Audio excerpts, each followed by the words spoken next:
Hello, everyone. Welcome to the Softlock Podcast. I'm one of your hosts, Jake, and joining me is the meatball lover himself, Jonathan. How you doing today? Oh man, I am I'm like in Morrowind when you're talking to an NPC and they have that like disposition meter, which is like how much they like you. I am a solid 74 Out of 100? out of 100, yeah. You're only 74 disposition towards me?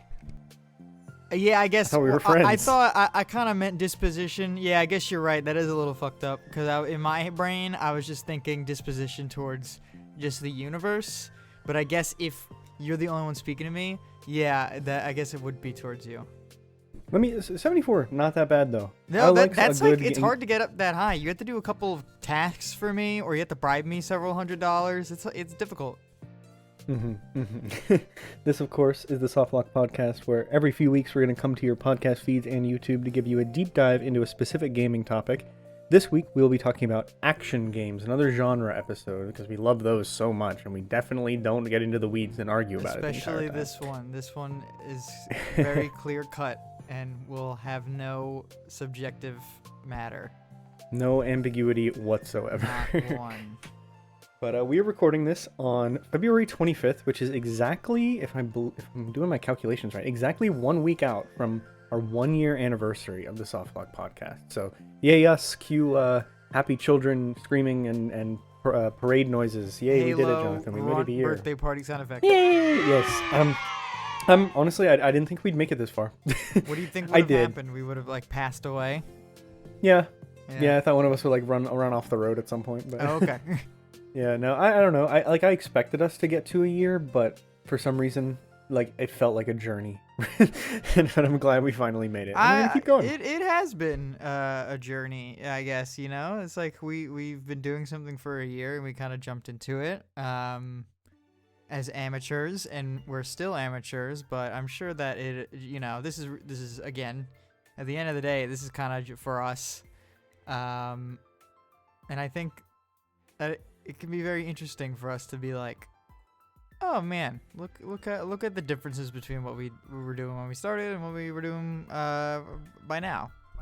Yeah, definitely. I mean, like you said, it's definitely just for us because, like, this is just an excuse for me and you to sit down and have a formal conversation about video games instead of just ranting and rambling for hours while we're like not paying attention. Just creating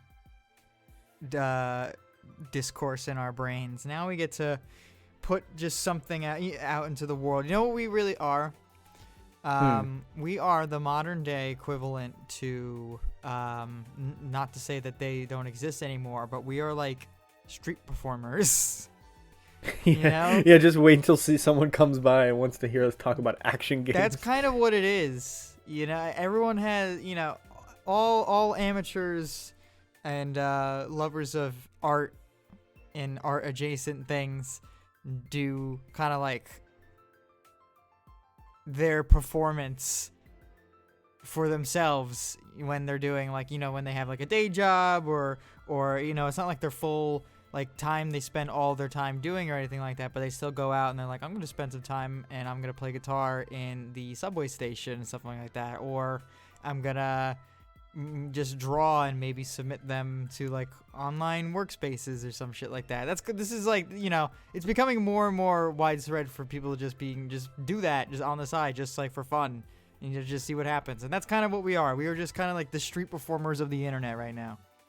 Honestly, my goal with this podcast is that someday in like 10,000 years, this is going to get beamed with the whole internet out to like some alien, and they're going to hear us talk about like Sonic Mania or something. And they're like, we gotta play this. That's my goal. Yeah. So what are some of your favorite memories from the podcast from over the last year? Favorite episodes, favorite moments, whatever. Just something that you're like, yeah, I remember when this happened. I like that. My favorite string of episodes was definitely the ones in the fall, the Halloween, survival horror, and then horror episodes, and just that whole like bunch of episodes around that time are definitely my favorite. Just because I think the vibes were just correct. I liked what you did with the graphics. It was during the fall, change of seasons. That's always very nostalgic for me. I felt very in the moment during all of those recordings at the time. I felt like we had a lot to say, and I just felt like they were just particularly good. Just in general, like comparatively to all of our other ones, I just like that one, those specifically, because it's also two topics I feel like that we had a lot to say about them. Like, they were pretty interesting topics. We brought up some interesting games. We had some good discussions. It was just overall good. I just liked all those things. I was there. My brain was fully there. Oh yeah, that was very good. Were one of those episodes the one where your heat got stuck or something? Man. Was that then? Or I don't remember. That was kind of around. That was when we were playing Halo 2, I think. Oh, you're right. And I was right. I was getting so mad because I was so hot, no matter what I was doing. I just was not getting colder. I was getting so pissed off. I like that, but yeah, the Halloween episodes were really good. I like the special, like the holiday themed ones and stuff. So what's coming up here? St. Patrick's Day? You want to just get like drunk and do a drunk episode? We could do that. We could absolutely do that, and then we can talk about games you can get drunk in, which is more than you would imagine. And it's always funny. Yeah, it is always funny, unless it's like what is it, like Uncharted 3 when Nathan Drake gets drugged. That's not exactly getting drunk, but that's like kind of reminds me of the Deep Rock Galactic drunk. Yeah. Going into a mission at like 90 at 100% drunk, and you're just like, oh man, why'd I do this? I think my favorite episodes we did were the remake one. I feel like the remake one for some reason is infamous. Like, nothing bad happened, but I look back at that episode and I'm like, fuck, that was an ordeal to get through. I can second that. I can absolutely second that, because it was certainly, as you say, in the weeds discussion. But I loved it though. Like, look, coming out on the other side, I was happy we did it. To be honest with you, I feel like this might be a repeat of it, this episode, because like I was just like typing up things and thinking of things. I'm like, this is stupid. This label, the label of action in like video games is kind of absurd to me. They're all action. That's what you do. They're all almost every video game has some sort of action. Now we just have to pretty much describe in detail what kind of action that we're going to be talking about specifically, and then that's even like, up for discussion. Fucking ridiculous. You act like you're not excited about it though, because this is a deep dive. We like to deep dive. I liked the deep dive up until I start doing the deep dive. As soon as I start doing the deep dive, I'm like, fuck! Yeah, I can't get out. I'm drowning. Yeah, get me out of here. It's too much, and it's all stupid and arbitrary. But yes, please. I really like the console episodes we did. So the Wii one and the Nintendo Switch one, I think, were really good, because it was like, the Wii one especially was very nostalgic for me, because the Wii is like my childhood console. Like, I had an N64. And I had a lot of GameCube games on my Wii, but the Wii is like my baby. Right. So that, and plus the childhood gaming episode we did, kind of all run together, like that series of episodes, and that it's very fond memories for me. Yeah, we got some pretty good topics, and the longer we do this, the more we're gonna be like, oh, what do we talk about now? I don't know. Yeah. But I also like how you managed to compare every single topic to a burger throughout every episode. That's been my favorite recurring bit. But I'm never good at it, I gotta say. It's always because a burger is a burger. A burger is a burger. It's nothing else. Okay, I was just insulting myself, but as soon as you agreed with me, I was like, oh, now I'm defending myself. That's in my brain. I was like, this motherfucker, hold on, wait a minute. I had to refrain from doing that. But yeah, I do like making the burger comparison. If I was a more talented individual and I had more time, I would make that into like a whole gimmick. I would make graphics. I would make short videos. Dare I say, TikToks. And I would compare shit to a burger or some type of food, and I would make it into the food. And if someone's listening right now, if beat me to it. Do it. I think this is a lot easier than you think it is, and I think we can make this happen right now. We could, but I'm not the cook. You're the cook. You would have to kind of do it, unless I fed you the scripts. So, you know the meme that's going around TikTok right now that's like, pick which one of these cats is your girlfriend, Yeah. and then it shows like 9 pictures of silly gatos. Yes. Just say which of these burgers is Super Monkey Ball Step and Roll, and then put 9 burgers. I guess that's true. I guess that's true. We could kind of do it like that. In my brain, I'm like, well, we have to do high production value or Nah. yeah, we don't have to do that shit. And maybe we'll do that. Maybe we'll do that, and we'll get 1 million likes. Anything else from this year that you're like really sticking out of? Like, I really want to remember this and talk about this right now. Yeah, I am personally. There's 2 things I'm kind of proud of. I'm proud of the opening gag that we do. I didn't really plan on doing an opening gag, but we don't even really like talk about it. I don't think we've ever explicitly mentioned it verbally to each other about like, Jonathan, how you doing? And I say something completely absurd. But I've done it like twice or something like that over the past year, or I've just like skimmed through the openings of every episode and heard that and just like saw what I said and then what we joked about afterwards. That is a lot of fun for me. Like, it's the shit like that is good. Gotta be honest with you. The most stressful part of every episode for me. What do you mean? Trying to figure out how the fuck I'm gonna transition away from you talking about whatever the fuck you're feeling like that day. And you've never mentioned it to me before. You're just like, I'll suffer in silence. Because your part is funny, and then I have to be good at improv to play it off to make it funnier, That and I is just can't true. do it. I don't know. Sometimes you just go, okay, well. Because I don't know what on. else to say, But that's man. kind of that's kind of the charm to it, I think, too. It's just like okay, all right. We're not going to acknowledge it. Yeah, just accept and move on. And also that one moment in the Halloween episode where you scared me with the loud pipe, which I don't even know if that even came up on the recording, but that really scared the shit out of me. And I was actually scared. I was scared in real life for some reason. It's like I felt very like immature actually for how scared I got during our horror podcast episode, because we were just talking about video games and I was in like my well-lit room, my family in the house, and I was like quivering in my boots. I was like, what's going on? Because we talked about the house. The house. Oh, dude. Oh, I don't even actually. We're not treading this ground again because you said that, and I actually had like a tingle run up my spine. So okay, we're I not think treading that ground again. I think 10 minutes of us gloating about how great we are is probably enough. So I think we can move into the episode proper now, if you're ready. So, of course, we always start every episode by just reviewing a couple games, talking about what we've been playing since the last episode. So I know we got a stacked episode today, so let's kind of breeze through this, but I still have a couple things I want to talk about. I'm sure you do, Jonathan. Mm-hmm. So what have you been playing? I actually...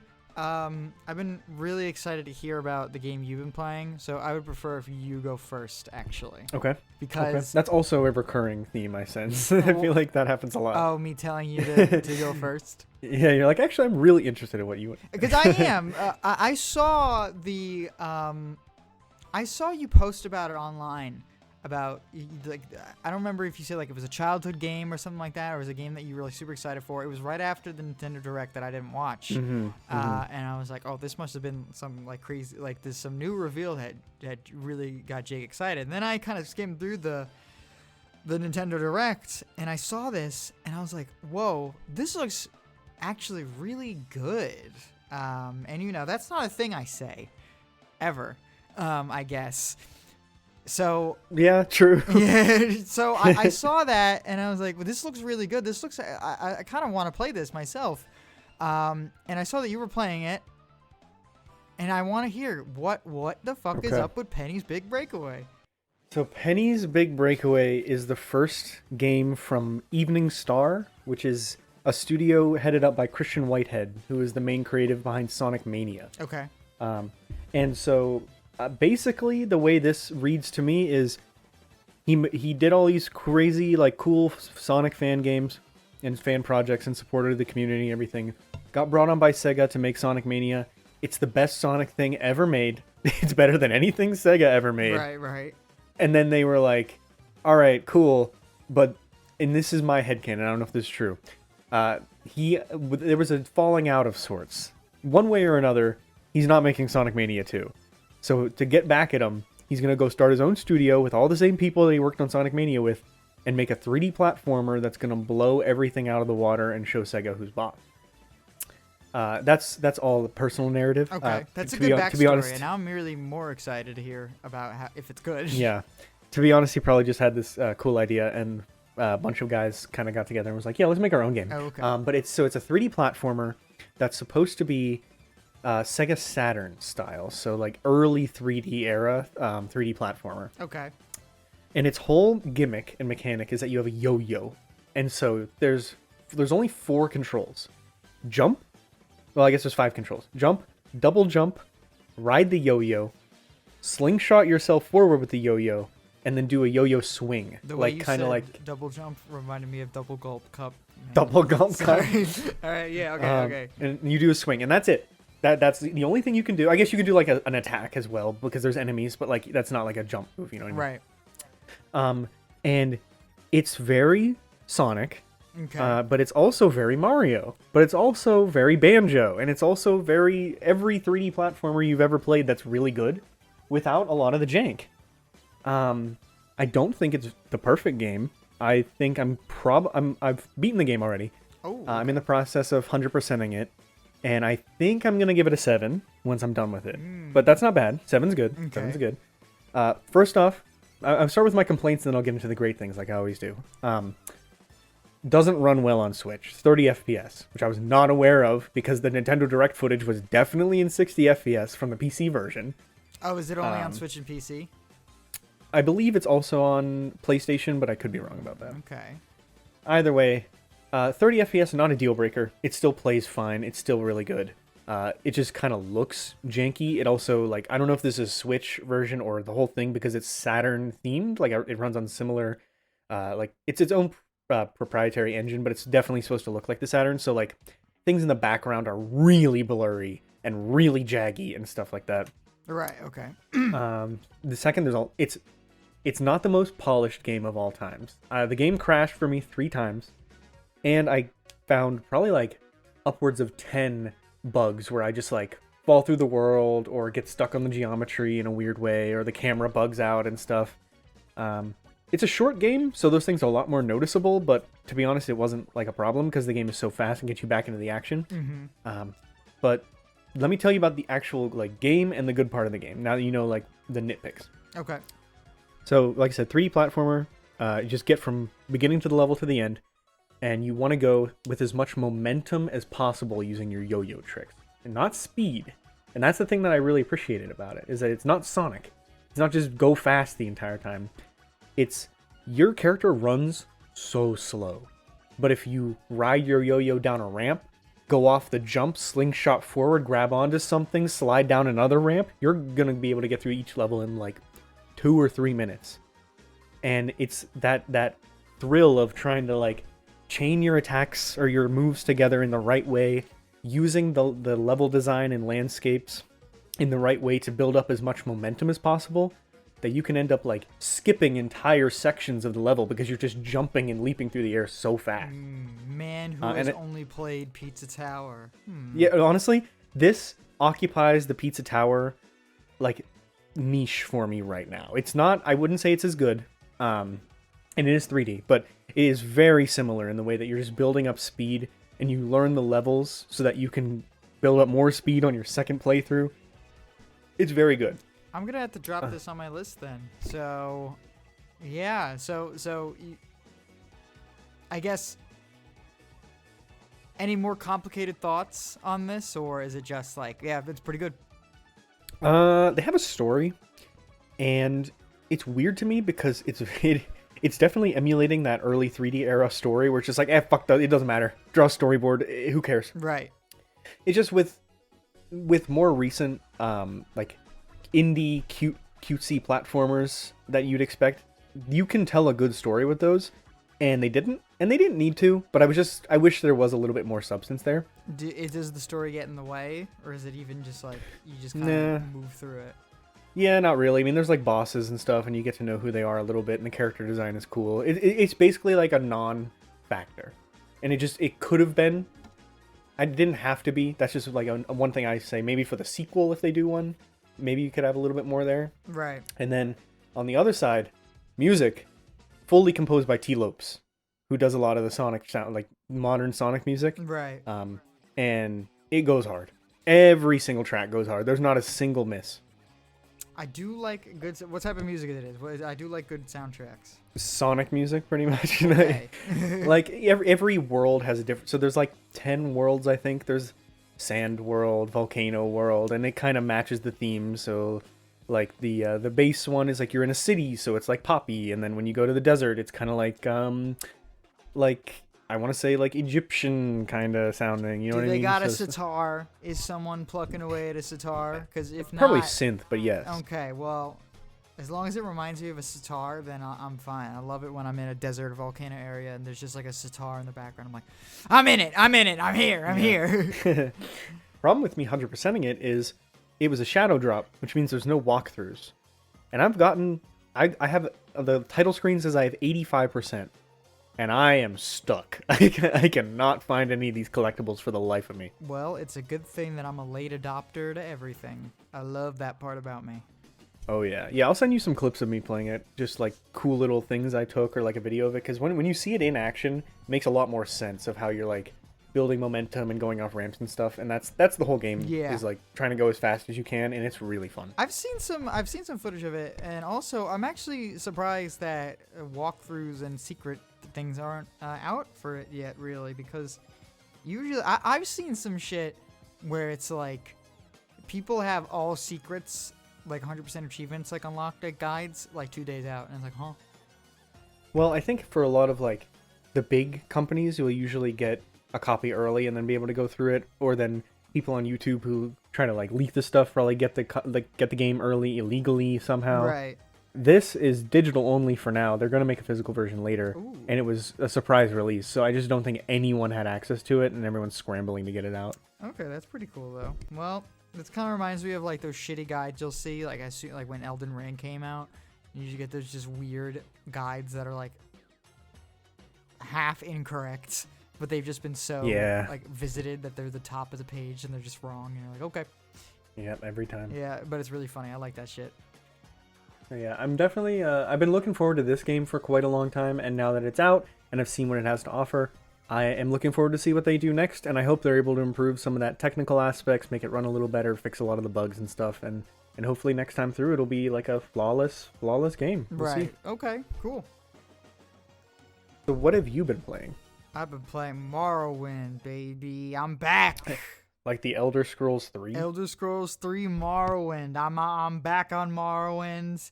I'm a noir, as they call me. I'm gonna get canceled for saying that one. I'm not allowed to say that.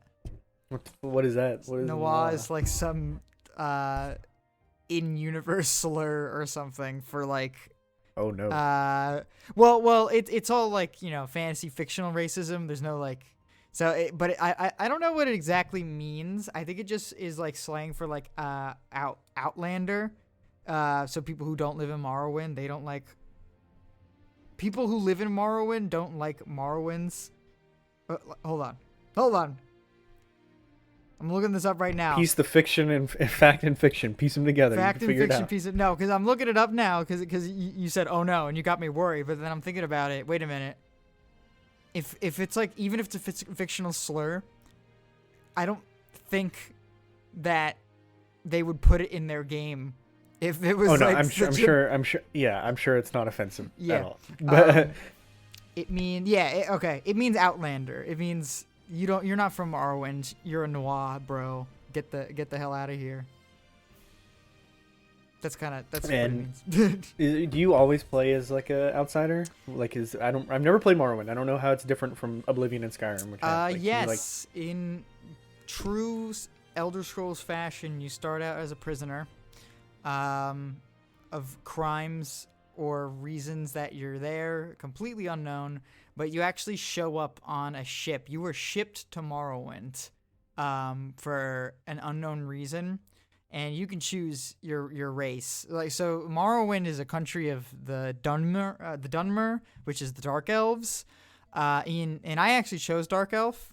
And even if you're a Dark Elf, they don't like you because you're not from Morrowind. You know, that the whole thing is that the whole thing about Elder Scrolls, like the big like overarching connector between all the Elder Scrolls games, is that everyone is super racist and hates every other race pretty much. You know, more or less. So they just fucking hate anyone who isn't a Dark Elf and who isn't from Morrowind already. So yeah, but yeah, you show up in the beginning of the game. Starts out with you on a ship being shipped to Morrowind, and then you kind of get you do all like your character information and making your character at the census and records in Satan, and the guards go, "All right, here you go," and they just open the door and they let you loose in Morrowind, and you just kind of, you know, find your way. They tell you to, you know, start the main quest, but you know, that's You become a hero. not yet. I gotta say, not yet. I know. Skyrim kind of starts. Skyrim and Oblivion start with you being like already. It's like, oh, you're probably pretty important. You're like a hero, I think. You know, with the Emperor, not Liam Neeson. Oh man, Leonard Nimoy coming up to you and going, "I've seen you in my dreams," and then he dies. And then you know, Skyrim has the dragon come in and ruins everything, and then you become Dragonborn. But Morrowind kind of starts you out. The guards tell you, like, hey, okay, we see that you're in the country now. You're given instructions to meet with Caius Casadus in Balmora. Just go do that, I guess. And you go to Balmora, and he's like, yeah, you're gonna be a spy for the Empire, for the Emperor. When we just need to find out about, like, we just need to do some spy stuff. And that's kind of it. You're just kind of like a dude for a lot of Morrowind. You're not actually a dude, which you find out like later in the plot, of course, but for like most of the beginning of Skyrim, whoa. that felt weird. I didn't like that. That was a Freudian slip. That was a Freudian slip. Skywind, I think, is the fan remake of Morrowind in the Skyrim engine. Yeah, it is. But yeah, most of your time in the beginning of Morrowind is you're just a dude who just got dumped in the country, and you're just like, I need to eat and sleep. So you go and you just take like odd jobs from people. You join some guilds. There's a lot of guilds. There's a lot of things to join and make yourself useful in. And then there's the main quest if you want to interact with it. Pretty much, it's it's a lot of fun. I gotta say, it's good. What do you think is like the major difference between Morrowind and Skyrim? Because I know it's definitely dated, but it's also I hear a lot of praise for like things it did that the other ones just don't. There is a lot of freedom. I haven't played a lot of Oblivion, unfortunately, but I know that there's some traces of it in Oblivion, but Morrowind compared to Skyrim, there is so much freedom in what you can do. There's a ton of different skills that are important to you. They all do different things. Skyrim really is like probably one of the biggest examples of like, besides like Final Fantasy 16, I would say, of like the bimbofication. I know I bring this up a lot, but I think it's real, like the bimbofication of RPGs, where everything is so streamlined in Skyrim that even though it's like of higher quality than Morrowind and like, you know, visuals, audio, gameplay, game feel and stuff like that, Morrowind still has this very real charm to it, I think, that can bring people back to it. You could... one of the big things that kind of show off the freedom is that there's spell crafting. And I think there's spell crafting in Oblivion, I'm not sure, but there's spell crafting in Morrowind. And you kind of like, there's so many spells, first of all. You know, the amount of spells in Skyrim, there's really not that many. There's, you know, a dozen or so, maybe in destruction. Not a dozen or so. There's like a lot in destruction, and then all the other schools of magic, there's like a dozen or so, I would say, maybe 20, around, you know, something like that. I can't even tell you how many spells I've seen in Morrowind so far in my short amount of play time. And they all have like specific effects, some useful, some not useful. And then you can go and you can do spell crafting. All the spell effects that you currently know, you can make into different spells with different effects, and like play around with that. And that's really fun. You can be like, I'm gonna make a low cost like heal that's like guaranteed to cast, but it heals like 2 points, but I can just cast it over and over again, and I heal a lot. You can like do shit like that, or you can use all like the regular spells that they give you, which my favorite so far is probably I forgot what it was called. It was like toad-footed jump or something like that. It just makes you jump really far, and it's really funny. Can you like? Isn't there spells in Morrowind that let you like walk on water and like fly? There's water walking. There's levitating. There's water breathing. There is like a lot of the spell effects that you find in Skyrim. A lot of the potion effects I meant that you find in Skyrim are just regular spells in Morrowind, and there's just so many of them. Like yeah, there's the water walking is really convenient when you need to like get across like a river or something like that. And you know that you can do the same exact thing with alchemy. You can do potions, like creating potions that have like the same effects, same like bolstering effects, shit like that. And it's a really good game for people who like RPG systems that players can really take advantage of and break. Because I know spellcasting and enchanting is really big on this. You can make like a potion that's like boosts your barter skill, which is called mercantile in that game. Boost your mercantile skill to 1,000 for like 1 second. So you do that, you boost your mercantile skill to 1,000. Buy my skooma! Yeah, so like skooma, you take like 8,000 hits of skooma, and then you're really fast for like 10 seconds. And you hit the W key, and then like you go plaid. You spaceballs plaid yourself into the future. And it's really funny. But yeah, you can, you know, boost your mercantile by like 1,000 points. You talk to the guy in the 1 second you have it, and you can just sell everything you have for like 1,000% of the price, and he'll just happily take it. Because they don't have limiters really on the stats that you have. Unlike those later games that, you know, I feel like if a modern game did that, it would kind of be frowned upon because it's not really polished in that way, I guess. It's just not seen as polished anymore. But playing this now in like the modern age, I'm just thinking to myself, this is gaming. When I think of like the definition of gaming, this is like gaming. Like while I'm playing Morrowind, I am gaming. I am just in a world, exploring a world, and just like getting better at it. Like exploring its systems and gaining like my levels of my character, and I'm just kind of there. And nothing is really taking me away from that. I'm kind of doing with what I want with my time in that world and nothing else. Any modern ARPG, Bethesda included, would probably have someone run up to you and give you like a note that says like, "Dude, you got to do the main quest, dude. You got to do the main quest with these big voice actors and this big plot with these plot moments, stuff like that. You got to do it." There's none of that in Morrowind. They're just like, fuck, I don't give a shit if you do the plot or not. You already bought the game. The big thing I've heard about Morrowind over the years is that it feels like a game that would happen with or without you. Is that kind of how you're feeling? Yes, absolutely. When I die in Morrowind, I'm like, well, the world goes on. I think that everything kind of just occurs as it would if I wasn't there.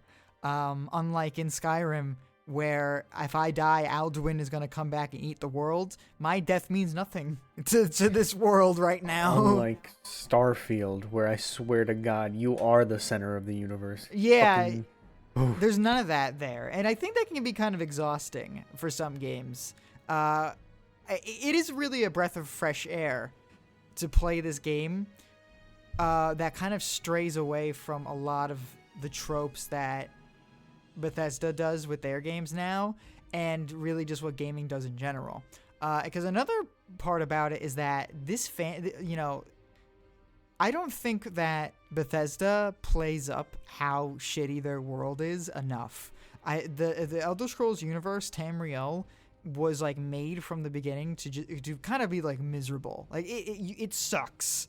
Every corner of that country, not every corner of the country, but most of the places you can be in that country are just not fun. And Morrowind is probably one of the worst places to be, because they're ruled by the Dunmer, which is, you know, as I said, the Dark Elves, and they're really big on like tradition and the old ways of living. And those old ways of living include like slavery.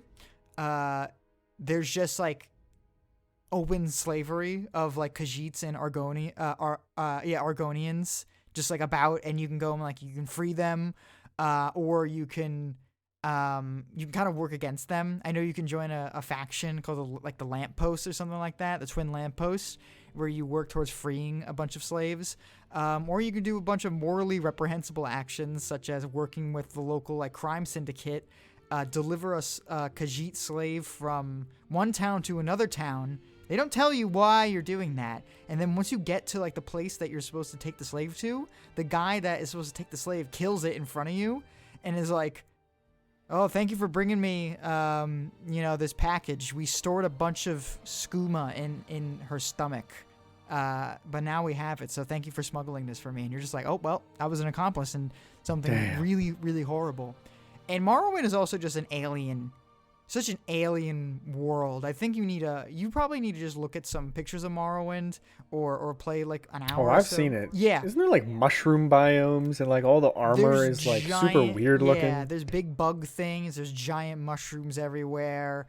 There's just floating like crustacean things like through the sky. Skyrim and Oblivion are very fantasy, There's like knights and lords and horses and big trees and green pastures and stuff like that. There's not that in Morrowind. It's like everything's very dirty and scary and intimidating. There's like so many political factions that are like here and there, and they're split up into other splinter organizations that you're just like, you lose track of it. It is so in depth with what they do. A big thing, like a big example of how like backwards this part of Tamriel really is, I think, is that there's 3 big houses. I think there's actually more than that, but I think there's 3 big houses, to my knowledge, that kind of rule over Morrowind, and it's like House Hlalu, which is a bunch of like merchants and traders and stuff like that, and then there's like House Redoran, which I don't really know what they are, and then there's House Telvanni, which is a bunch of wizards who the Italian, yes, the House Italians. Yeah, the House Telvanni are like these wizards who are like really like morally reprehensible, terrible people, and they have no love or even a shred of tolerance towards anybody else. Like, not even like pretending. They like outwardly just like can't stand anyone. And in Telvanni Wizard Society, there's a bunch of weird ass bizarre rules. Like, there's no stairs for wizards in the Telvanni Wizard Society. If you're a wizard, there's no stairs. You just have to know how to levitate to be able to go to the second floor of the towers. If you can't do that, you're just not allowed to be there. And another thing that's really funny is that in House Telvanni Wizard Society, murder is legal. If you have a dispute with another wizard, and you kill that wizard, then according to the society, your argument against that wizard was clearly stronger, in that you have won the argument. So you can just do that. Awesome. It's just full of shit like this. I know there is a side quest. I heard about this where there's a one Telvanni wizard who made he made like a female clone of himself, and then he made a bunch of female clones of himself to be his like concubines or something like that. And you just walk in, and like there's not even really much you can do. Usually in like the newer RPGs, there would be like a whole quest surrounding it, because they put all these resources into making this story and this like flavor in this environment, so they're gonna make use of it. But there's a lot of things like that in Morrowind that just like don't go anywhere. They're just there, to be a part of something you see in Morrowind, and that is something that you'll take with you for the rest of your travels. But it has nothing to do with you, and it will not have anything to do with you. And that's it. It really is a breath of fresh air as like gaming, I think. Awesome. Well, I'm glad it still holds up. I know, like, people talk about Skyrim all the time because it's Skyrim. Right. And people talk about Morrowind like it's... People talk about Morrowind in the way they talk about Fallout New Vegas as that analog, because like people just play it forever. They just never stop playing it. They go back, they play 9,000 playthroughs, and they just live in it. And I'm glad that it holds up for someone who's new to the game. It does hold up in that aspect, and it does feel like like not like a living world. It's obviously very 2000s RPG, early 2000s RPG. So it still is a game, but they've done a lot. They've done a lot of world building and immersion for the player that like seeks that stuff out and is interested in that stuff, for you to get immersed, even though it's a early 2000s RPG. It's very impressive. I think that the people who were making it had a real vision and a real talent for what they were trying to do. And that comes across in the product. I think a lot of products in Telvanni Wizard fashion, sometimes you can have all like the bells and whistles in the world, but if you just have like the heart and the willpower to make something really interesting, the clearly less polished product is better. True. So I don't know if it's really a masterpiece quite yet. But I'm loving it. I'm really, really enjoying it so far. Good. Let's talk about some other masterpieces and some other bells and whistles with our topic of the show. Oh, here we go. Okay. So we're talking about action games. Yep. Action games can mean a lot of things. So there's probably like 60 subgenres of when you say the word action game. That doesn't mean anything. So we broke it down a little bit, and we're going to separate it into what we would describe as an action game, like general action game, because obviously whenever we say is going to have a subgenre, because even what you do in the game, whether you're hitting things with a sword or shooting a gun, as both action, they're both different kinds of genres. So we're just going to say what we think of when we say action game.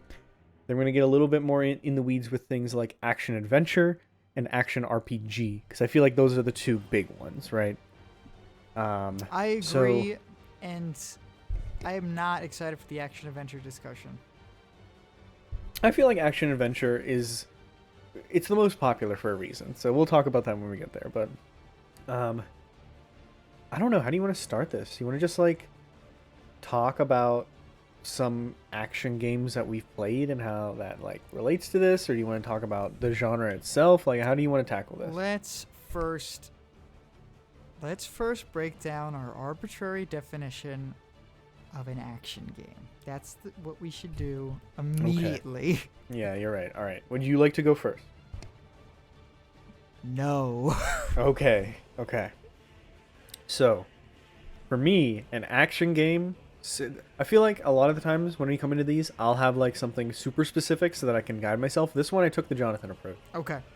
An action game is a game where the main thing you're doing is combat. Okay. Because action could describe driving a car. It could describe, like, I don't know, doing a sport. But when I say action game, I'm thinking combat. So the majority of your playtime in an action game will be fighting enemies. That's my line that I'm drawing in the sand. Okay. We agree so far. I wrote games that are primarily some kind of real-time combat with very little distraction or other mechanics. True, fair. I don't know if it has to be very little, because like I could think of a couple action games that have a lot of story, but the like majority of your time doing action and combat, I think we're good. Yes. Okay. Story. The problem with story is that if it's like cutscenes, then it doesn't really matter. But if you're interacting in the story, then it's a completely different genre, and game, you know? Yeah, It's if like, you're like RPGing, if you're role playing. but if it's just cutscenes that you just don't mean anything, then it's like, what's, you know, whatever. Yeah, sure. Okay, so action game is a game where you fight things. Cool. I think we're pretty good there. What is your favorite action game? See, I'm already gonna dunk us under the water right now because I think probably my favorite action game is The Last of Us 2, but if you look it up online, it's an action adventure game, and I was like, I would say that Last of Us 2 is action adventure. I would. I get that, but it's an adventure game because why exactly? Because I can sort of like run around in certain areas and discover small caches of supplies and like a magazine or something and notes. I don't know. Do you think you spend more time in The Last of Us fighting things than you do walking around talking to people, looking through drawers, watching cutscenes, fixing your weapons? Not The Last of Us 1, but The Last of Us 2, absolutely. And honestly, that's like the majority of the gameplay for me, at least, was in The Last of Us 2. I mean, I think Last of Us 2 is definitely action adventure, but let's just action adventure is a subgenre of action. So there you go. Yeah, I guess so. I mean, But also a thing that's fucked up that I don't agree with is that sometimes when you ask people what The Last of Us is, they say survival horror. Yeah, that's. And I'm like, you're right, but you're not right.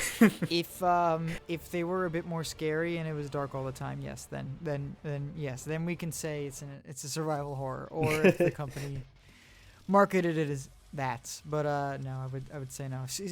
Another reason why I'm saying that it's gonna be my favorite action game is because when I think of adventure game, I'm kind of bringing out like. I really do think that the adventure portions in The Last of Us are so minimal compared to bigger adventure games where there is really more of an adventure. Because when I play Last of Us 2, I'm not like, ooh. I do like the exploration. Here's why it's an action adventure. No, I know you're right. You don't have to convince me. No. In an action game, you're not throwing a rope over a fence. That's true. To tie it to plug into a generator. But what if Call of Duty does that? You know, or you know, fucking what is it? Uncharted. Uncharted is an adventure game.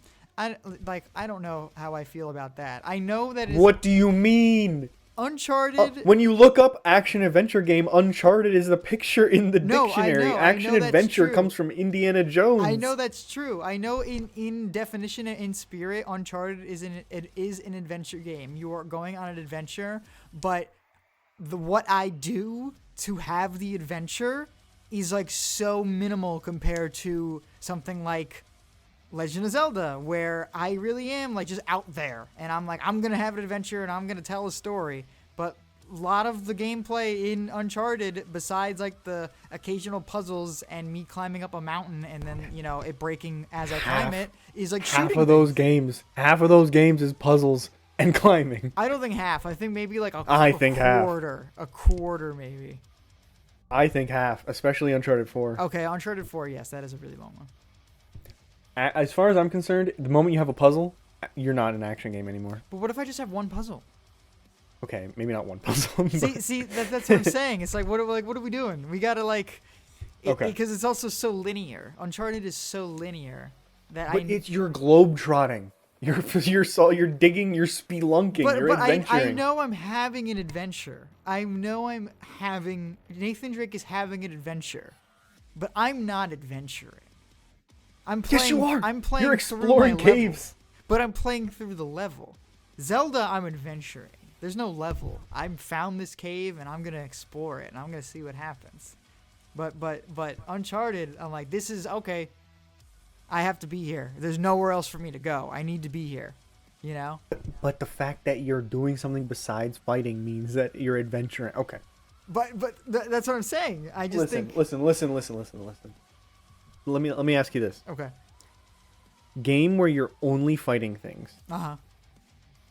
Does Devil May Cry come to mind as one of the good ones? Does any of these like Doom or Quake games come to mind as one of the good ones? But the thing is, here's another thing. Devil May Cry is definitely an action game, but there's a lot of moments in Devil May Cry 3 specifically where you're in like a Metroidvania-esque like place, and you have to like run around and explore and go through levels, and it's like non-linear all of a sudden, and you have to go through this like big tower and like get items and go this way and go that way like it's a Resident Evil. And I'm like, do I say that it's an action adventure? Like, you know? See, I didn't know that. That's what happened, yeah, in DMC 3. And actually... I looked it up.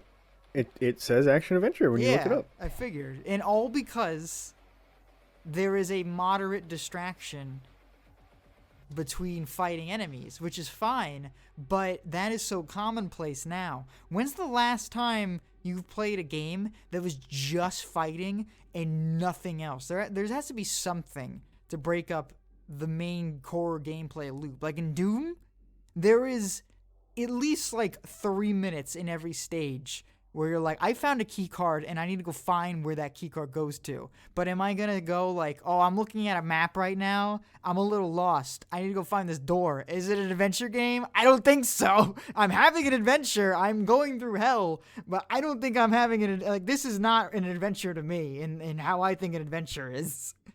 Can I tell you something? Sure. I forgot what I wrote for my answer. What? I wrote a game that is definitely an action adventure game. Is it Nier Automata? Nier Automata, yeah. See, that's what I'm saying. Because I even know in the first, like one of the first levels in that game, you're in a village and you're talking to a bunch of robots. Yeah, I don't know. When I was writing it, I was like, well, it's not an RPG.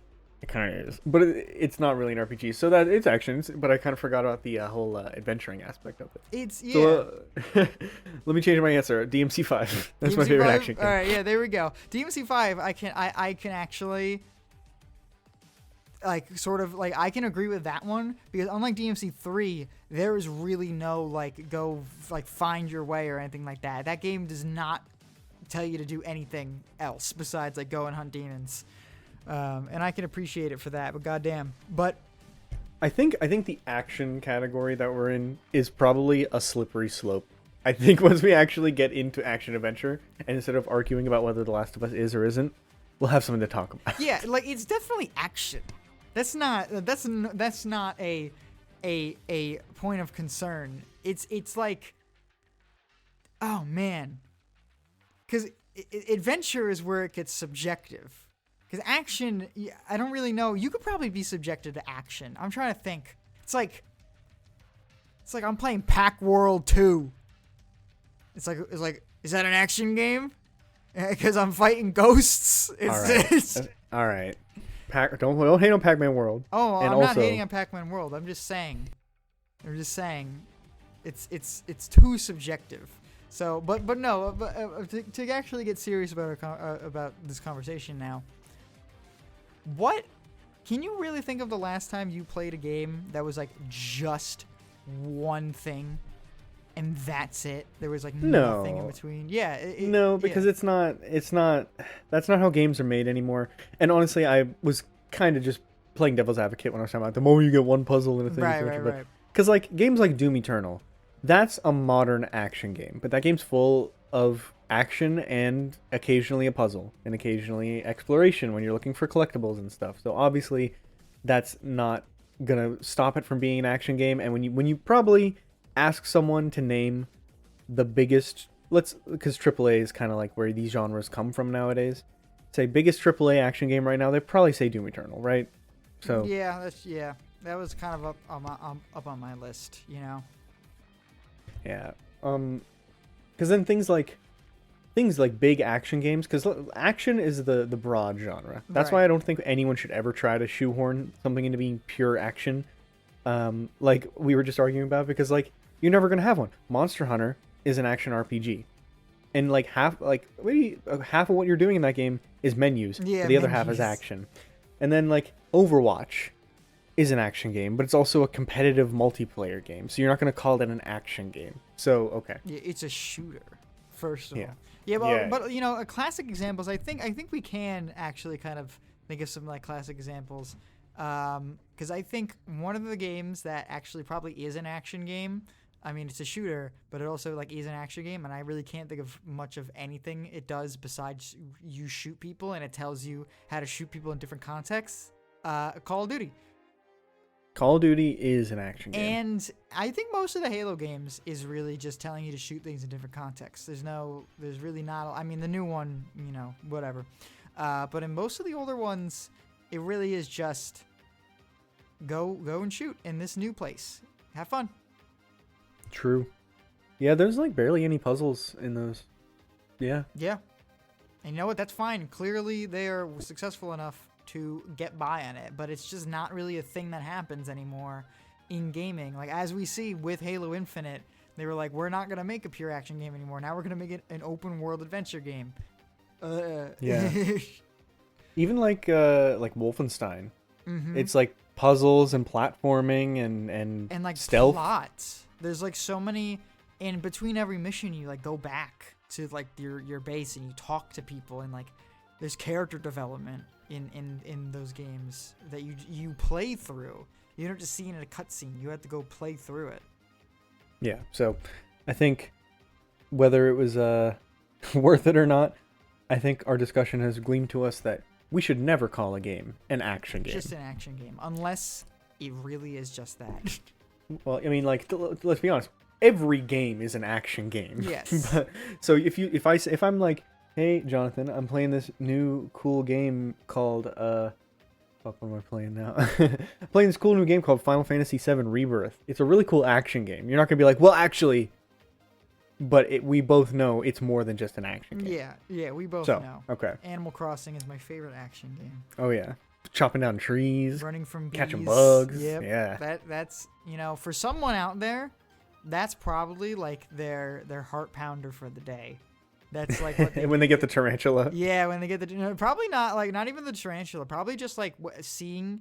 I've seen some very excited reactions from people who don't play video games, fishing in that game. As soon as that bobber goes down, all bets are off. All bets are off. You don't know what's going to happen action next. right there. That's old school trucker action. Fishing. Trucker action. Oh, okay. man. So we talked about what action adventure isn't. Let's talk about what action adventure is. Okay. Did you even talk about or are we moving on from that? I mean, like, Nier Automata is a really good action game because most of what you're doing in that game is either like hack and slash or shmup. Like, it's both. And so it's a really good example of action. But there's also light RPG mechanics. There's also exploration. There's also like narrative. There's branching path. There's discussions. So Right. I'm going to call it action adventure. But whenever I think of a really good action game that I like, that one comes to mind because of how much action is, how much different kinds of action they shoehorn in. Right. Okay. But yeah, action adventure. That Nier Automata, a very good example of it because you're going through all these areas, you're talking to all these people, you're solving puzzles, etc. I think my definition really comes down to like, this is action adventure is the most. You'd think action is the most broad genre because it encompasses all of them. I think action adventure nowadays is the most broad because, like I said, anytime you describe a game online, like a Wikipedia or a PR messaging, if a game has a puzzle in it, they're calling it action adventure. Mm-hmm. Like every AAA game nowadays is an action adventure. Every PlayStation game in the game that you have to answer for, that the game doesn't answer for you in any context, in any way, it's suddenly an adventure game, you know? Yeah, because it's a buzzword. Because like adventure, you keep bringing up this word adventure game. If company marketed their game as an adventure game, it would die on the vine instantly. You call it action adventure. Now suddenly it's fucking like, what was the last PlayStation game? Horizon Forbidden West. You know what I mean? So that game even come out? Oh yeah, long time ago. Oh. Got DLC as well. Oh damn. Oops. Yeah, that's I call it like the Sony genre because that's all their games. God of War, Horizon, Ghost of Tsushima, Uncharted, even Helldivers 2 to some extent. Not really, but with some ways. So like all these big games are action adventure because that's what's hot. Because that's what movies are. They have a brand. Because every blockbuster movie nowadays is action adventure. So like that's just where pop culture is. And I think that's not a bad thing. What do you like formally describe action adventure as? My formal definition is definitely just like I'm thinking games that are primarily action, right? Like there's maybe not primarily, but like it's one of the big pillars with extensive segments or mechanics dedicated to exploration. And I don't even just mean like exploring like a world or anything. I also can mean like narrative exploration, and physical exploration, like, you know, and both, you know, all definitions of the word exploration. It's kind of what I'm thinking of. Yeah, absolutely. I mean, thinking even like shit like you can even say stuff like, I don't know, Amnesia. Amnesia is an action adventure. The action is you're hiding. The adventure is you're discovering what's going on. You know, it's like, but that's kind of like, that's my straw man argument right there. Yeah, I think as long as you're hitting something and doing something else all the time, action adventure. Yeah, and I think a classic example that everyone can agree with, there's not even like a question of subjectivity, is Zelda. It's like every single Zelda game. Zelda is yeah, the action adventure. it is absolutely the action adventure because it's like almost, I would say even almost completely evenly split. I feel like as much time as you're fighting things, you are exploring and you're traversing this world and figuring out how to get through things. They're one and the same, because you're kind of doing both of them at the same time almost all the time anyway. So they're really like the combat is a part of it, is a part of the adventure. You know. Yeah, I think the reason Zelda is so popular is because the first one was so influential for being not the first, but the first major like open world game where you also fight enemies. Mm-hmm. And just that, it's the action adventure, and it's been like that ever since. I have like a little list of genres I think action adventure encompasses, and one that I want to ask you is like open world games in general, like the new Zeldas. Are we still calling those action adventure? Yeah, definitely. Not just that much action. Yeah, just because if it's a different like format, I still think it's definitely action adventure. I think in the terms of in Tears of the Kingdom, at least, there's so much stuff trying to kill you in that world. I don't even think that it's less than any of the earlier Zeldas. But yeah, like Breath of the Wild, Tears of the Kingdom, definitely. Just because it's open world, you are still actioning and you are still adventuring. True. Okay, question for you. Sure. Do you think immersive sims by default count as action adventure? Do you have an example? Deathloop. Is Deathloop an immersive sim? What does that Oh mean? yeah. Like sandboxy gameplay. Oh, where you can approach it from any angle, do whatever you want with your abilities at your disposal. Kind absolutely. Deathloop and you know, in extension of that, Dishonored 2, most of those arcane games, even Prey, absolutely action adventure, because there is a lot of action. Because a lot of the challenges, there's enemies here. How do I deal with these enemies? And then the other half of the challenge is, well, most of it is like, there's enemies here in this area that I need to explore and get through. So kind of like Zelda, they're sort of one and the same. There's no like in Uncharted, the puzzles and the combat are completely different. You know, it's like, all right, it's time for the puzzle. All right, it's time for the combat. You're never gonna hit one of the two. In Zelda and Arcane Leon games, they're one and the same. So absolutely, Deathloop, 100% action adventure. Yeah. I think the thing that holds me up with action adventure is just that, like we said before, every game has both elements of action and other shit.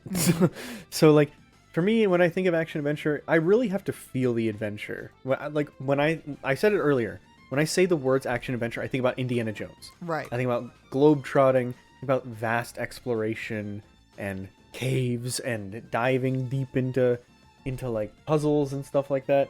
So for me, when I say something's an action adventure game, it's got to have a lot of side shit to do. When in reality, I think it's pretty much just any game period. Yeah, And yeah. Well, you know what you're doing? I think you're kind of seeing adventure game sort of how people see horror. Like horror isn't like horror is just something that has the intention of being scary. You know what I mean?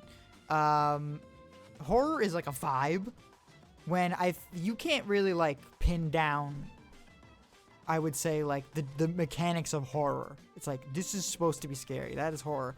Meanwhile, for adventure, I think you can get more technical with that and have more like sterile definitions that don't feel right half the time. Because I think you're right. I feel like there is a lot of adventure games where you're just like, that's an adventure game, or lots of games that feel like adventures, but they're really like, oh, I guess it's really not an adventure game.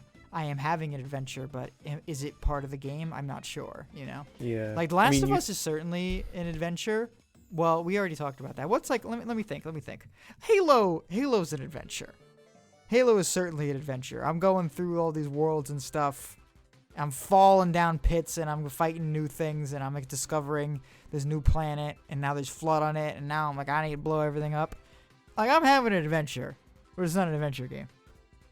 If I look up Halo 3 right now, does it say action adventure? I'd be really upset. I will not lie to you. I'd be extremely upset with you. Not with you. First person shooter, action adventure game. Fuck, man. Who decides that? I don't know. It's on Wikipedia. I know it's on Wikipedia, but who's like, someone has to be behind the scenes being like, yeah, all right. Well, let's go on the Xbox website. Let's see. Do they have genres on the Xbox website? Okay, on Xbox they just describe it as a shooter. So okay. You know, we've broken some ground. I like that, but that's a bit more clear cut, because shooter is just kind of like a guilt-free translation for action. Action, yeah, it's just action but shooting. Yeah, action but shooting. You know. Okay. Whew.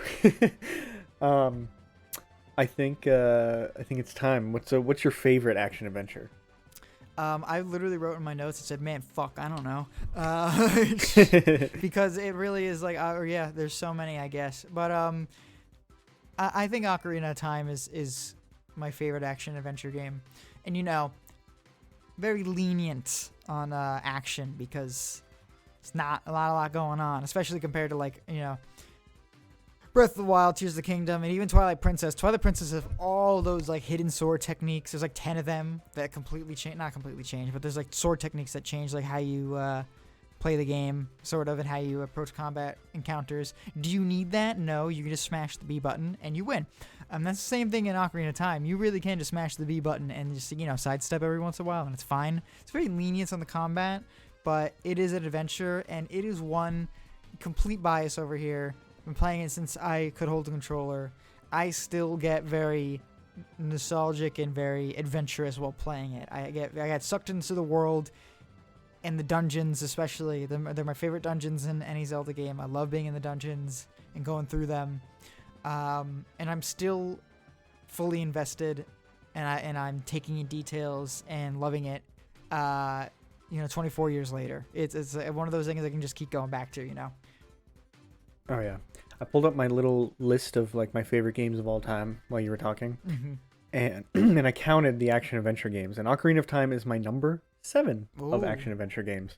Okay. But my number 1 has to go to Tears of the Kingdom. I can't deny it. It's such a good adventure. The action's serviceable. Yeah.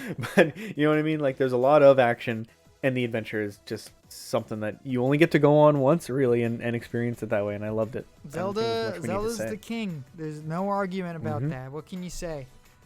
Absolutely. Let me think here. Okay. Action RPG time, I guess. Okay, all right. We're moving along. Yeah. This one, because I feel like if we wanted to make a full deep dive into action, we'd have to do every subgenre, and let's be honest, I don't think either of us want to do that. No, not particularly. I think these are the big 3 of just action adventure, and ARPG. So for me, an action RPG is just an RPG where the combat is active.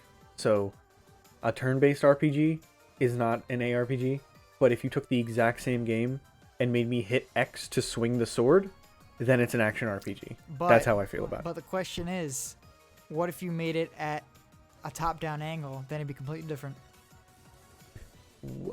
Yeah, not necessarily. Oh, I'm thinking No. of no, I'm thinking of real-time strategy. Real-time strategy, I guess it would be like if you had multiple people. Nah, you know it. Yeah. You know it when you see it. All right, continue what you were saying. Yeah, I think it's just any role-playing game where like RPG mechanics are the main thing that you're doing, and the combat just so happens to be active instead of turn-based or passive or in the background. All right, yeah. And I think I'll kind of start out on this one because I gotta say I do think action RPGs are one of my favorite genres. I don't know how you feel about them, but I have the same exact definition. You know, RPGs that have real-time action in them. But they're like one of my favorite genres because you kind of get the excitement of the action game. You know, that real-time action. Get, you know, the dopamine hit of a good and satisfying action game where you hit something over the head with like a club or something like that, or shoot something with a gun, mixed with the varied and like an important decision making of an RPG, both narratively. Well, sometimes not all narratively. Some really good action RPGs you have no say in the story at all, but all your decision making is on like the gameplay, or vice versa. And I really, really dig that. I really, really like that a lot, and I like how games tackle that, even if most games don't do it well. I really like how games kind of handle it, and you know, biggest examples: Fallout, Elder Scrolls games, and even to a certain extent, Dragon's Dogma, which is like, you know, one RPG. Please hold the RP, please. But yeah, stuff like that, I love it. I love that shit. Yeah, I think action RPG for me gets a little tricky because for a lot of the things, I just don't really consider them action RPGs. Like you're bringing up, like Fallouts and stuff like that. Like I would have never thought of those as action RPGs, but they definitely are. Yeah. What are you thinking of? For me, when I think of an action RPG, I'm mainly thinking of like Diablo-likes and Souls games, but I like know that other games are action RPGs like Nier Automata and like any of the Bethesda RPGs and things like that. I guess Borderlands is an ARPG Borderlands, too. yeah, absolutely. Like even things like The Binding of Isaac, like some roguelikes like that, I think are technically action RPGs, right? I feel like you just hit me in the chest with a slug round. With that sentence, I cannot believe you just said that. Like you can't believe I said it because it's wrong, or you can't believe I said it because it's right. I can't believe you said it because it's just like we're talking about RPGs and you brought up Isaac out of all things. It's just like you took the wind out of my lungs. I mean, I'm gonna hit you with another one. Even like Minecraft, a little bit. All right, hold on. Okay, I was not gonna ask you to defend Isaac. I will ask you to defend Minecraft. I think survival game is just a type of action RPG. As long as you're fighting things. I suppose. I don't know. I'm like, this is kind of blowing my mind now that you've brought up like Western RPGs as being RPGs, and now I'm like, oh yeah, it's not just these weird Japanese games where you hit things with a big sword. Well, because it really kind of does benefit. I know that like labels can be annoying, you know, hashtag soulslike or some shit like that, but they really are extremely important sometimes, and they can take away a lot of the discussions we're having. When you're marketed as an action game, what the fuck does that mean? That could be anything. You better be a Devil May Cry game, or I'm not letting it go. I'm not doing it. I'm like not doing it. But meanwhile, if you're like XCOM, tactical strategy game RPG, I'm like, okay, I can work with that. I kind of know what that is. I can like envision it in my head, and I know that this is how it's gonna be. But and the more specific you get, even things like racing, I know I'm gonna be racing. Shooter, I'm gonna be shooting. Like it gets good. Some of these definitions are really, really nice, and I guess, you know, that's a good thing with the Steam tags. Steam tags has that shit, but then, you know, sometimes Steam tags just has something completely irrelevant. That you're like, I don't. Girl with one eye. Girl with one eye. Great soundtrack, which or what was it? Great story or something like that. And I'm like, I played that game. I know it doesn't have a great story. Story rich. That's what it is. Story rich. That's like kind of like a meme one to me, because it's like every new game in this like generation has been like story rich, guys. I like a lot of ARPGs where like the RPG mechanics really impact what you're doing in the action, which I know is the most like basic take of all time. but that's why I like Souls games, and that's why I like Monster Hunter, where like I could spend a majority of my time, maybe not the Souls, but in Monster Hunter specifically, I spend a majority of my time in my menus, as long as whenever I do go into combat, whatever I do is like significantly cooler than the last time I did it. You know what I mean? Yeah, I get that, and that's kind of one of the big reasons why I'm really excited to finally get my little grubby little mitts on Cyberpunk, because especially with the way they made those trailers out, it really does look like the decisions you make for your character and in the world have a actual significant outcome of how you deal with encounters like in real time. And I don't know if that's really true, but that's kind of how the gameplay made it out to be. From what I've played, there's a lot of build variety, but I don't know necessarily how much decisions in the world impact what you're doing a lot of the time. That's fine. I played probably the Fallout 4 beginning to end, I want to say like 7 times. I was addicted to that game for a while because I just loved making like builds and stuff, and I really don't even think that build variety is that big in that game. But I took that inch and I ran a mile with it. It was enough. Cool.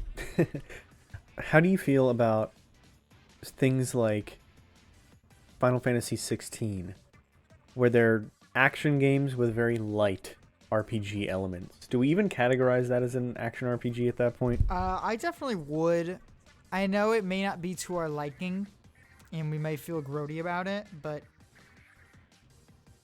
it is an action RPG, regardless of how shallow it is and how flat they fell on the RPG aspect of it. And I know we're kind of trashing it, but that's kind of the majority opinion. I feel like is that it is not that much of an RPG, but it still is an RPG. I feel like, because then that opens up a whole even worse conversation of being like, but is it really? Like, do we really? Even though it's like, no, it is. I know it like isn't like that much, but we have to pretend it is. Yeah, fair. But like, what about The Last of Us 2? Because it has skill trees. Just saying. Well, see, here's fuck. See, that's kind of an issue. It all comes back to The Last of Us 2. Oh, man. Okay. Because here's the thing. Upgrades isn't that weird. Upgrades are really, really important in, like, every game. Like, every game you get an upgrade. That's, like, it's like playing, like, Mario 3. I mean, like, I decided not to get the Kuribo shoe. I got the Fire Flower instead. Was that a role-playing choice? Was I role-playing Mario? Was I role-playing a Fire Wizard? I don't really think so. I'm thinking about the 360 era where every single game decided they needed, quote, RPG elements, and then they marketed themselves as an action RPG. Dude, whatever. That's now. That's still it's now because but that's like when it started. Like, right. That's when Borderlands was hot. That's when I'm trying to think of like any other like big games that had skill trees that definitely didn't need them. You know what I mean? Like Shadow of that's more of an RPG than other things, but like that every game had a skill tree for no reason back then, and it just became popular. And now every game, like literally every game, has RPG elements, but it doesn't make it an RPG. Yeah. Just because you unlock skills and in a non-linear order doesn't necessarily mean it's an RPG. I'm trying to think. Oh man, I had a game off my dome and I completely forgot what I was gonna say. But the reason I bring that up, if it comes to you, let me know. Yeah, the reason I bring that up is that, like, I think you have to have RPG first for me to really consider you an action RPG and not just like an action game or a shooter, whatever your other genre is with RPG elements. Doom Eternal who I brought up earlier, has like a million skill trees. That's true. But we didn't even talk about that. That's true. It has equipment upgrades, which are just mini skill trees. So I don't know. I think for an action RPG, you have to be an RPG first, and I don't think that's a crazy take. I can get behind that. I can really get behind that because I do feel like most games have some sort of decision making. I mean, every game has like you make a decision. You make a decision to attack this enemy first, or you go through this door, or you hold back, or you retreat, or you do this, you do that. Every game has decision making. The only kind of difference is like now the decision making might be like which upgrade do you want, but it's so like minuscule. Like the rest of the game plays out as normal, but now you just have this upgrade. It's like but yeah, you're right. I do think a lot of games do tack on RPG elements. A big example I think is like God of War. Before Ragnarok. I think Ragnarok did it like fine. It was like negligible. But there's like God of War 4. It's like get this pauldron. It has a 4 poison resistance. What does that mean? 4%. The gear system Dude. in the God of War 2018 drives me up a fucking wall. It makes me so mad when I think about it. It's so whatever. You might as well just treat it as fashion, because that's really all it is.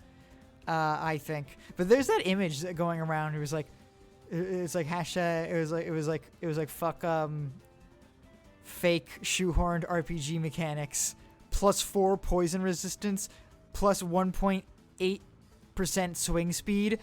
They have played us for absolute fools. You are deluded. That's how I feel, and that's what I really appreciate about deep action RPGs. So I'm gonna say my favorite action RPG is Elden Ring, because I am a sucker for the Souls games at this point. There's only a few I haven't played, and I got it. Like Elden Ring gave me the most out of what I put into it because of the build variety, and games like that, or Bloodborne, or Monster Hunter, where I'm spending a lot of time in my menus, in my stat building, and my build, like planning my build. And then I'm unleashing the results of that in real time with timed button presses for my action.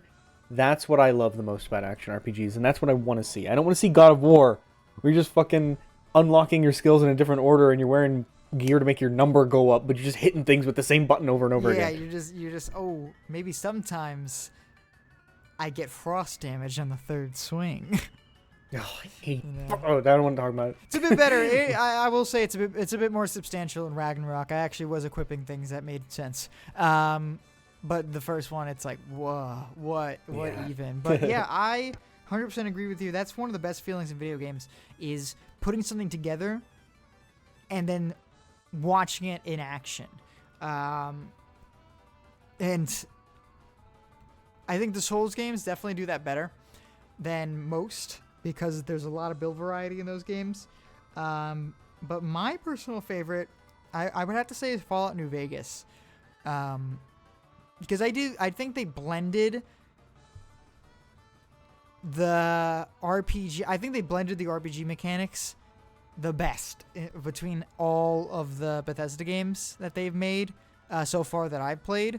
Because there's so many like skills and perks in Fallout New Vegas that have so many double functions, where there'll be role-playing benefits to it as well as gameplay, like combat benefits to it. I like that. It's great. It's so good. I think some good examples I would say is I don't remember the names of them, but there's a perk where you can, if your intelligence is high enough and you have enough like robotics or something like that, or science, I don't remember the name of it.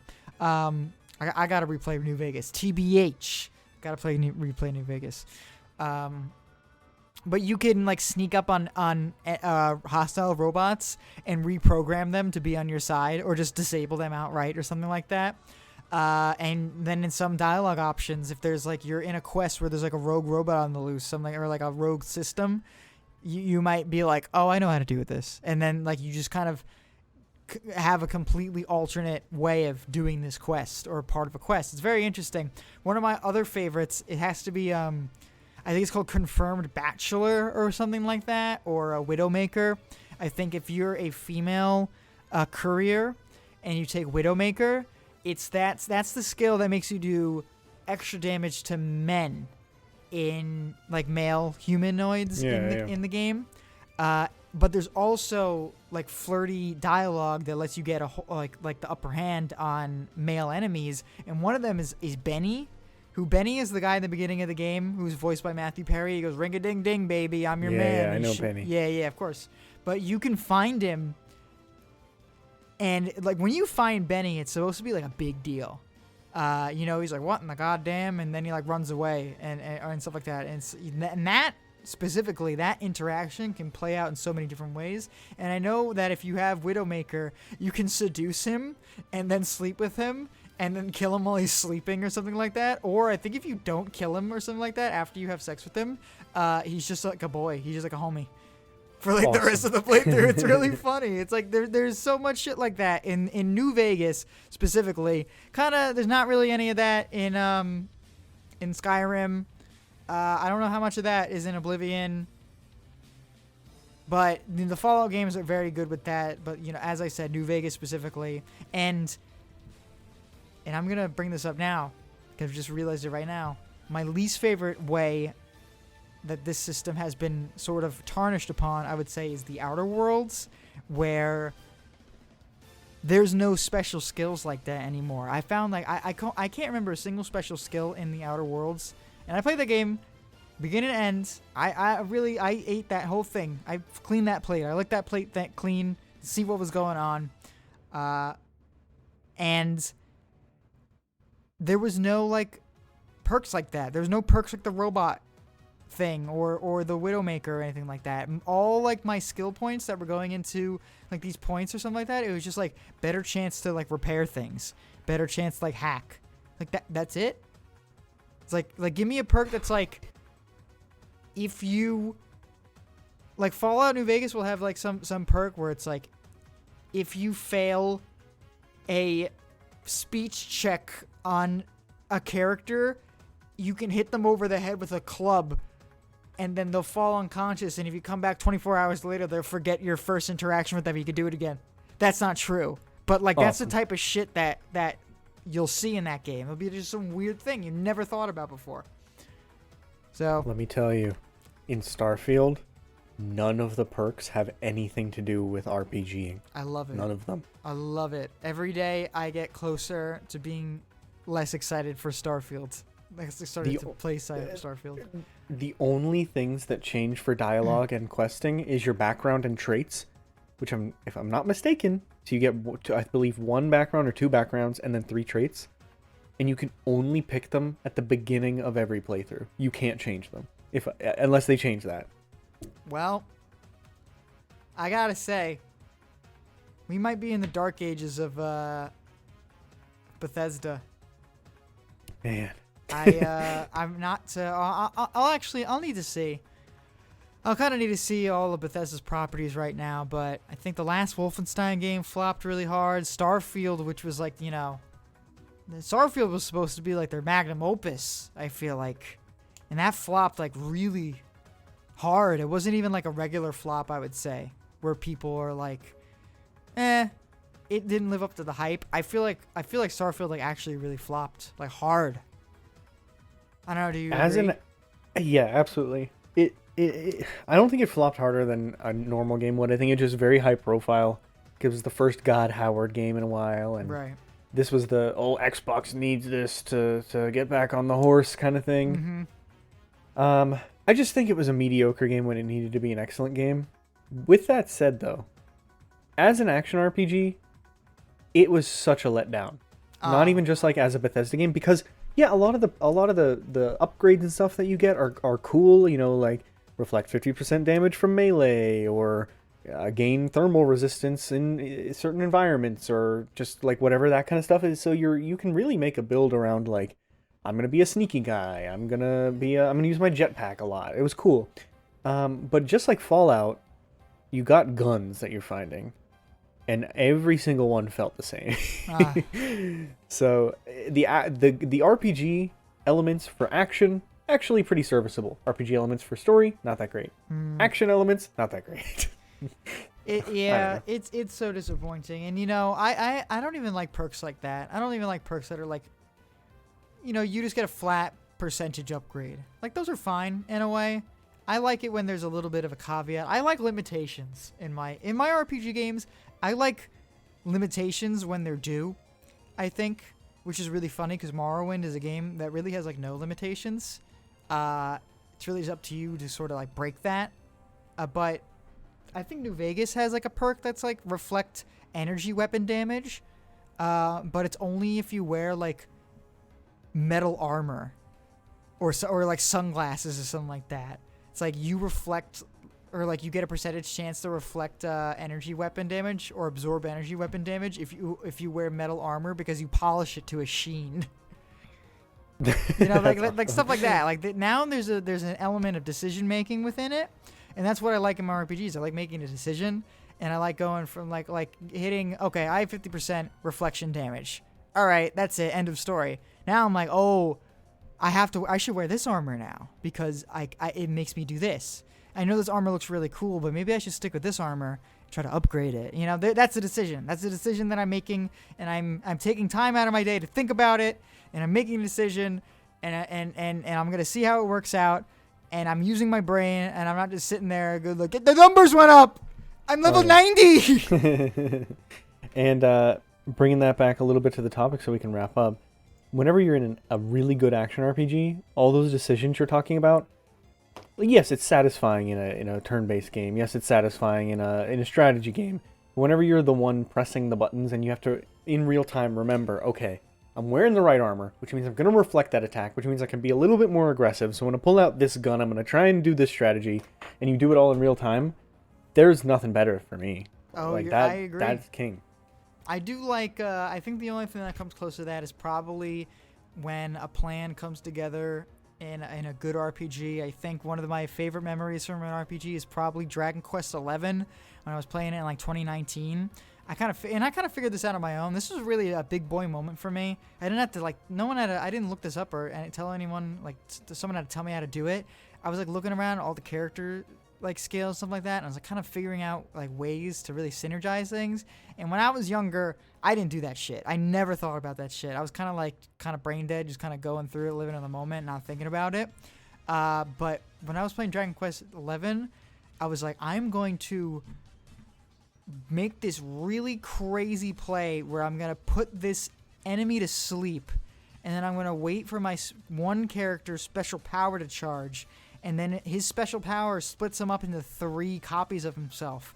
And then those 3 copies of him are going to do the move that does like triple damage to the sleeping person all at once. And I think I did like 1,200 damage or something.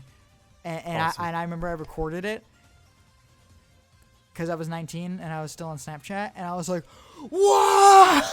It was awesome. It was a good day for me.